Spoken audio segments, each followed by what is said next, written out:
అడవిలో ఒక పిల్లి తన దుష్ట స్వభావాన్ని దాచిపెట్టి మంచివాడిలా నటించసాగింది. ఓ ధర్మదేవత, నాకు పాపం చేయని జీవితం ప్రసాదించు. ఇక నుండి నేను హింస చేయను. అయ్యో, ఈ పిల్లి ఎంత భక్తిగా ఉంది. ఇది మామూలు పిల్లిలా కచ్చంచలేదు, చాలా శాంతంగా ఉంది. ప్రాణులారా, మనమంతా ఒకటే. నేను ఇక మీదట మీకు హాని చేయను. నిజమేనా? మరి నువ్వు మాకు స్నేహితుడే కదా? స్నేహమే నా ధర్మం, పాపం చేయడం నా స్వభావం కాదు. అయ్యో, మన స్నేహితుడు ఎక్కడికి పోయాడు? హహ, మీ అమాయకత్వమే నా బలం. పిల్లి ఎప్పటికీ పిల్లిగానే ఉంటుంది. మేము నిన్ను నమ్మాం. నువ్వు ఇలా చేస్తావని అనుకోలేదు. కాలం గడిచింది. అబద్ధంతో మంచితనం నటించినా నిజ స్వభావం కాలక్రమంలో బయటపడుతుంది.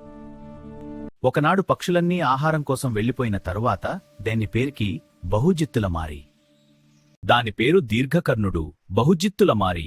హహా, అవును, నేను చాలా తెలివైన వాడిని. చెట్టు తొర్రలో ఉన్న ముసలిగ్రద్ద జరద్దవము ఏదో అలికిడి విని అప్రమత్తమైంది. ఎవరది? చెట్టు ఎక్కుతున్నది ఎవరు? ఓ గౌరవించదగిన గద్దగారు, నా పేరు దీర్ఘకర్ణుడు. నేను పిల్లిని. పిల్లివా? ఇటు రాకు! ఇంకో అడుగు ముందుకు వేసినా ప్రాణాలు తీస్తాను. గౌరవించదగిన ఓ గదా, నువ్వు పెద్దదానివి, ఎన్నో సంగతులు తెలిసినదానివి. తొందరపడి నన్ను పొమ్మనుకు. నేను పిల్లి జాతిదాన్నే అయినప్పటికీ మాంసం తినను. నేను శాఖాహారిని. ఓ అలాగా? పుణ్యం సంపాదించాలని జీవిస్తున్నాను. పాపం చేయకుండా ధర్మ మార్గంలో నడవాలని నిర్ణయించుకున్నాను. నీ వంటి పెద్దల వద్ద పాదుపుచ్చాలని వచ్చాను. నన్ను ఆశీర్వదించి ఇక్కడ ఉండనియ్యి. వినయంగా పిల్లి అన్న మాటలకు గ్రద్ద సంతోషించింది. ధర్మం గురించి మీ మాటలు వినడం నాకు ఆనందం గదా. నీ వినయం నాకు చాలా నచ్చింది. కొన్నాళ్లు నమ్మకం కలిగించేటట్లు పిల్లి ప్రవర్తించింది. చిలక చిలక, ఇప్పుడు మీరు నన్ను నమ్మవచ్చు. చిలక. ఆ ఈకలు ఎముకలు గ్రద్దమంటున్న తొరలో పడవేసి వెళ్లిపోయేది. గ్రుడ్డిగద్దకు ఈ సంగతులేమీ తెలియలేదు.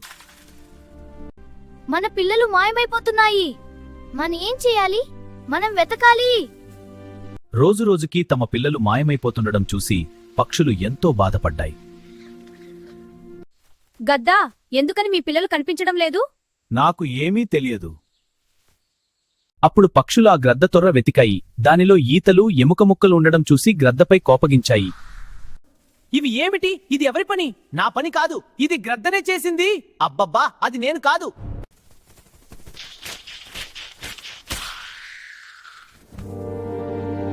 పిల్లి గుణం తెలిసినా మోసపోయిన గ్రద్ద దాన్ని నమ్మి ప్రాణాలు పోగొట్టుకుంది.